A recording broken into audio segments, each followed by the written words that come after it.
My mic? Is the mic on? Can you hear me? Yeah, okay, so thank you. Imagine a world where the speed of business was not determined by how fast you could move, but how quickly you could innovate and adapt. It sounds exhausting, right? Because normal business is hard enough. Well, if you can imagine that world, then welcome to 21st century business. Things have really changed in the last couple of years. Over the past year, we've spent a lot of time deep diving into this concept of 21st century businesses. And so, drawing from our experiences with our advisory customers and through consulting engagements that we do in the market, some of which were referenced there, and also drawing on the data and the experiences of the 121 Connects group, yourselves here today. We're going to be talking to you over the next 15 minutes or so on what is a really important topic to hopefully give you a fresh perspective on this concept of innovation and how it's sort of playing out in your businesses. So, if I take a quick step back, the important thing to remember is that we are now 23, almost 24 years into the 21st century. Yet if you look at the way we're operating in terms of our businesses and the way IT is being delivered, sure, there's been some innovations, but we're largely operating the same way we have for the last 20, 30, 40 years. And so some critical things are changing. If we look at some of what those things are, it's important to understand where to go with innovation. In order to do that, we need to understand, well, what are those core changes that have happened? And we like to talk about them in the context of this post-industrial view of economics. And what I mean by that is our approach to IT over the last couple of years has been largely driven by two core factors. One, cheap labour. And we've seen that in terms of the growth of outsourcing and services right across the planet. Now that has been based on one of the oldest economic policies that has existed for hundreds, if not thousands of years, and that is called the labour theory of value. And that is, I show up for a day and you pay me for a day's work. Now, in order for that to scale, you need lots of people and you need the labour to be cheap. That's the environment we've operated in. India is certainly moving up out of that space as other countries move in, but collectively the world is running out of cheap labour. The second part of that economic, scenario is that capital for the last 30 years, money has been cheap. So when you've got cheap money and you've got access to cheap labour, you can do all sorts of things. And that has fundamentally defined how businesses have grown, certainly in the careers of most people in this room. Guess what? All that has changed. And so what we are seeing then is the 6 fundamental things starting to come in and define the way we need to think about building out our businesses and growing our businesses and developing our strategies for 21st century business. And that is, we're seeing an increasing amount of automation simply because we can no longer get cheaper and better and faster just by throwing more bodies at it. And when interest rates are going up, the cost of capital goes up, the pressure on projects get cancelled or they get scrutinised more heavily and things like that. So what do we need? We need automation. We need to be able to automate our processes. We need automation not to replace jobs, but just to keep up with the growth that we've been experiencing over the last couple of decades. The second is this shift in global outsourcing, which we've spoken about. And I guess the best example of that is, if you think about outsourcing, then you're pushing it out. I want to find something that's cheaper, or someone can do it better than me, or someone can do it faster. What we've seen as the world experiences more and more challenges is that organisations are starting to bring things closer to home, so you have more control over them. And we've certainly seen that in the supply chain disruptions. We work with organisations like there's a port authority that we're talking to, and they've seen a massive change in what their supply chain looks like, and they've had to sort of bring bring their business strategy closer to home as that global world that has been connected for so long, that globalization movement of the last 30 or 40 years is starting to sort of unpack itself. Business model innovation simply means you've got to be changing. You've got to be thinking about how to do things differently to survive. Upskilling and reskilling, again, you just can't keep throwing more bodies at it because we are all in competition for everybody else's talent. And if you look at the size of the workforces in some of the biggest tech companies, we are reaching like almost peak oil in terms of employment. Like you look at an Accenture, 700,000 employees. Like where does that growth come from? How do you continue? And that's just one of like hundreds of companies, and a shift to value-added services, which is what we're talking about today. So if I put that in context of how do you then bring those things into your organisation, we think this framework for 21st century business can be defined by this architectural model we've called resilient adaptation. And that is, so I know we have a room full of digital leaders and tech leaders here today. When you're thinking about what your organisation needs to put in place to meet the demands of 21st century business, it fundamentally boils down to these 6 things. And how do we know? Well, we've looked at dozens and dozens and dozens of major disasters and global impacts to the economy over the last 20 years, and whether it's a pandemic or whether it's a something, a financial crisis, or whether it's like anything to do that has a disruption to this globally connected world, these 6 things are sort of the answer or the anecdote to that. And these 6 things haven't really existed. 20th century business haven't had these things in place. So they are the need to be able to meet surging demand. Now, as technologists, you can think about what that means from not just an infrastructure perspective, but the ability to scale other parts of your business. The ability to disseminate information rapidly under any circumstances, whether the business is operating as usual or whether those things change. And not just information that is correct, but having to deal with misinformation and disinformation. And so the rise of that kind of information has been hugely disruptive to business. So how do you sort of protect your information environment in that sense? Increase remote operations, you can sort of see what the rest of them are. These 6, whether or not you're developing a digital strategy, an innovation strategy, a technology strategy, whether you're thinking about things from a business strategy, these are the 6 things from the grassroots on which you can now build those 21st century strategies. So it is essentially a framework for a world based now on constant disruption and change.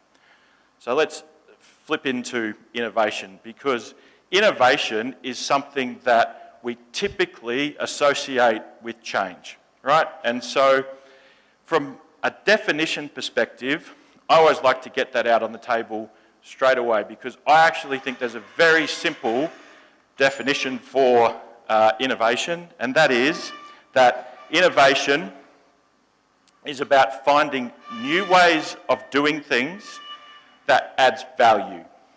There's 2 things there, okay? And they both need to exist for innovation to occur. And if we think about innovation, we often think about it is something that is going to improve or, bring growth or drive something positive into our business or services or community or things like that. But if those 2 things don't exist, there are plenty of examples. The history is littered with examples of bad innovation. And that is typically not because they have not involved something new, but simply because they haven't had that second bit, which is that adds value to the equation. And so, who remembers New Coke? Like, New Coke was new, but there was no value for the customer, for the consumer, and that cost Coca-Cola hundreds of millions of dollars, and they had to very quickly shelve it. So it was an idea without value. Who can remember something more recent, 3D television? Like, That was almost like one Christmas period and then it was gone. Why was it gone? Because it didn't add any value. Like it probably caused me trauma sitting there trying to, process all those, that different sort of viewing experience. But you can think about mousetraps. Everyone talks about mousetraps. There's never been a better mousetrap that just sort of delivers value over the traditional one. There are billions of examples. One of the best examples of innovation and the worst examples of innovation is the Apple App Store.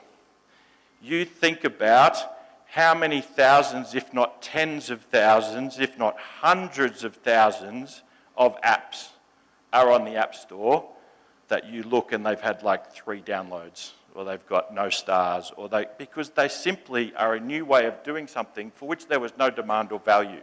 And so those two things are important. Some of the questions that we asked the 121 Connects community was around, things that we would consider to be innovative. And so when we asked, what are some of these things that you're investing in or you're evaluating, then one of those things, and I'll use this as an example of innovation, generative AI. Like everyone's talking about generative AI. Is it a good example? It's a great example because it's a new way of doing something, but does it add value? Well, it doesn't add value to everything, right? And so, but what we are seeing is that, okay, I'll put that in red because 84% of you are doing it.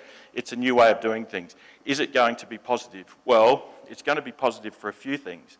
And the things that we're seeing that it is most positive for are those very practical applications that you might see in terms of virtual assistants that you can apply into existing processes to make those processes better, to make the experience of the customer better. On the flip side that you can see, there are plenty of areas where generative AI is not adding value at scale, certainly for everybody. And so this isn't a case of, is it going to be right for you and it's right for everyone? This really gives you an idea to think about, is this technology right for me? And I'll come back to that right at the end. But if you look at some of these things, you'd think, AI, it could be hugely impactful for technology QA, especially if you're a systems integrator company. But if you're not an systems integrator company, then the application for you is probably going to be pretty limited. Like you're not going to be able to, generate and show millions of dollars in efficiencies because now you can use AI instead of a team of 100 coders to sort of take something from 6 months down to 2 weeks, for example. Sales enablement, look, I was surprised by the responses on this because if you had to pick something else off this screen where I think generative AI is going to be one of the most innovative and impactful technologies over the next couple of years, it's sales enablement. Only because sales enablement is such a massive field, everything from analytics, but also integrating into core customer systems. And then code generation is probably in that same bucket as the first one, technology QA, but we'll probably see something like code generation shipped out of the box in our cloud environments. And so we won't have to worry about doing that ourselves because we'll buy it as a service. So novelty, not novelty as in gimmicky or gadgety, but novelty as in new, and value. Those are the two things we're looking for when we're talking about innovation. Innovation gets confused with a number of other concepts, and I found this all the time in my role, certainly as CIO, when people would talk about innovation, and what they were talking about was something else. They would think innovation was inventing things, when it's not inventing things. It's actually innovation is part of a continuum. And this is one of those things that you can use to self-assess where your organisation is at in terms of its maturity, in terms of innovation. Because if you look about it in terms of this continuum, what you need is, there needs to be an idea, right? And an idea generally comes about because there's a problem. Now the problem can be small or it can be large and complex, depending on who you are. In order for that idea to progress, something needs to be invented, right? Because you've heard that saying that things are 10% inspiration, 90% perspiration. And so the perspiration is, you've got to do something, right? Everyone who's been in a situation where everyone in their office seems to have an idea, but no one wants to put the work in to do the business case or to sort of justify why you need that budget or that money. I certainly was in that position all the time. The next one is the innovation bit, where you're taking something, it's not invention, it already exists. It's out there in the market, and so you're simply taking it and you're applying it in your organisation because you've analysed what the problem statements are for your organisation and you're bringing those things in. The other point I want to make about this is that innovation isn't about a single technology. Innovation, when done right, is about applying a collection of technologies to a problem. And we've always used to think that, you hear it talked about all the time, this trend is very innovative and it's about one technology. That makes me cringe because you can never deliver a single solution or a service improvement with one technology. These next bits are the most important. You can innovate around something, but unless it gets adopted, which is typically tied to the procurement cycle or the big program rollout and all those kind of things, if things don't get adopted, there's no value. And so adoption is the hardest part of innovation because you need to turn something that was just an idea into something that now your organisation is using to deliver new services. And the last one, of course, is progression. I would be surprised if any organisation in this room is sort of, look, there's probably a couple, right? There's always a small percentage. But progression says you are now starting to adopt an innovation culture right across your organisation. You don't have an innovation department, you've got an innovation culture. You don't have a transformation department, you've got a transformation culture. They're very different things and very hard to get to. So in terms of some of the challenges to innovation adoption, one of the things we see most commonly, and it was interesting, this sort of stood out to me when I looked at the data that was collected through this process. One of the biggest inhibitors, headwinds for innovation, is a strategic misalignment of your integrated planning framework within your organisation. And by integrated planning framework, I mean typically the strategic plan or the direction that the board gives is enacted through your annual plans and your operational plans and your asset management plans and your IT strategies and your customer strategies and all these sorts of things, and they're all linked. You can tie the KPIs there all the way back to there, and that works. That's something that tends to operate better in the public sector than the private sector, believe it or not, because they are legislatively mandated to make sure they have an integrated strategic planning framework.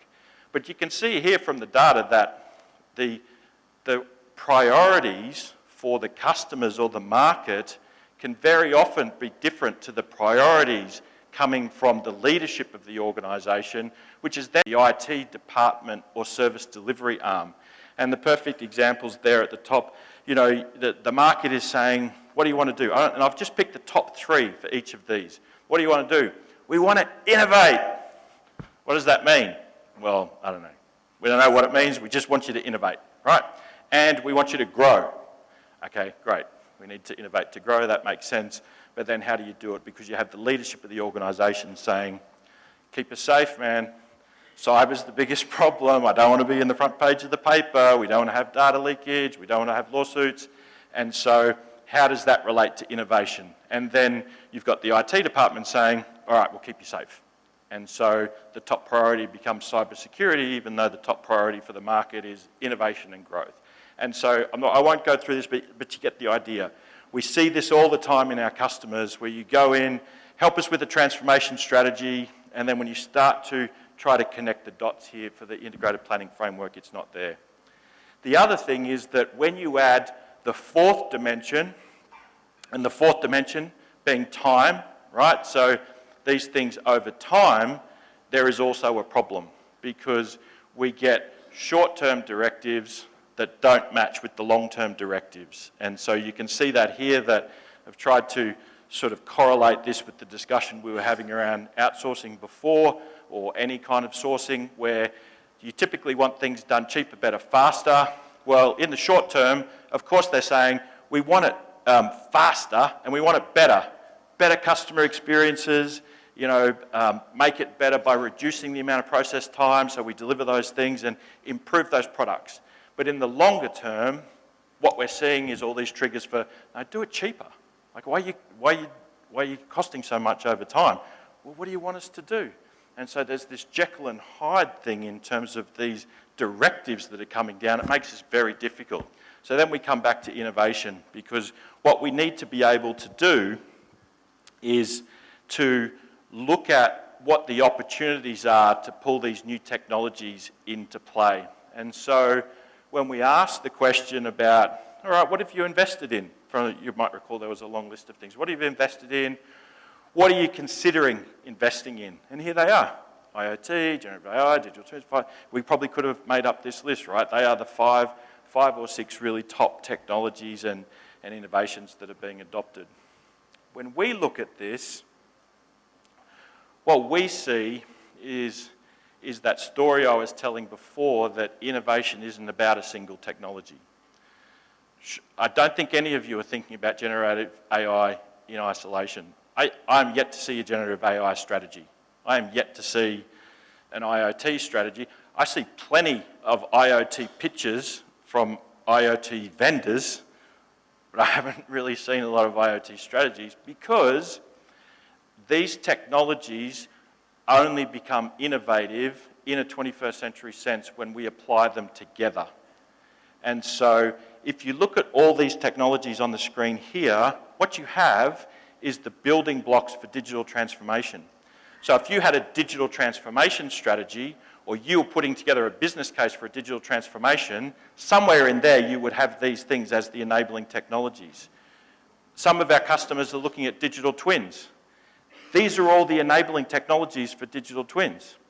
We've seen lots of IoT projects in isolation deliver no value. They're in the new no value bucket, but when applied to these multiple optimization objective problems, MOOPs, where you're trying to solve multiple problems with a single new service or approach, collectively is how you look to apply these things.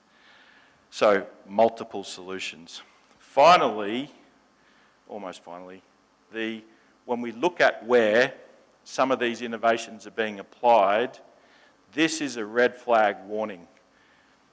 So often we see new things happening in the IT department that fail to make it outside the IT department. And this is the practical data that supports that continuum I was talking about before, where to move from innovation to adoption and then progression is the aim of every digital leader.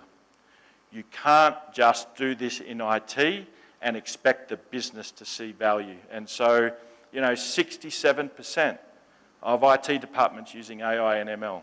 Well, look at the rest of the business. And so we have to close that gap. And so the discussions need to become about multiple objective optimization problems, business problems, but 21st century business problems, which are far more complex.